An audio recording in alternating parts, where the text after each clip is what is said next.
Welcome to the Learning Pines YouTube. We hope this video helps. You begin by locking in the update window and getting manager sign-off. That prevents conflicts with deliveries or events. Once approved, backup critical systems, POS, prize inventory, camera clips, to an external drive so you can restore if needed. Make sure staff are informed and that machines are in maintenance mode.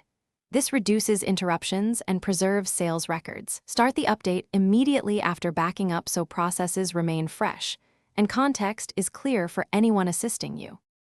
You should apply the update first on one terminal to catch issues early.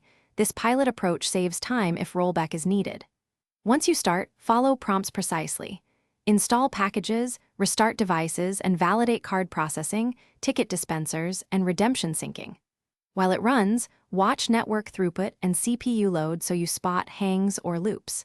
Keep a maintenance log with timestamps and results. This helps explain delays and supports post-update reviews.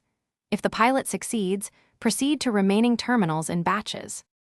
You finish by running comprehensive checks across all systems. Process a test sale, print a receipt, verify camera feeds and ticket redemption synchronization so you know operations are intact. Once done, resecure backups and create a concise incident report documenting outcomes and any anomalies. If something goes wrong, initiate the rollback plan immediately and gather logs.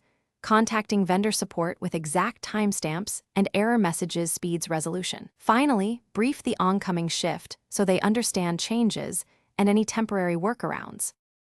Thanks for watching. Consider subscribing if we helped you.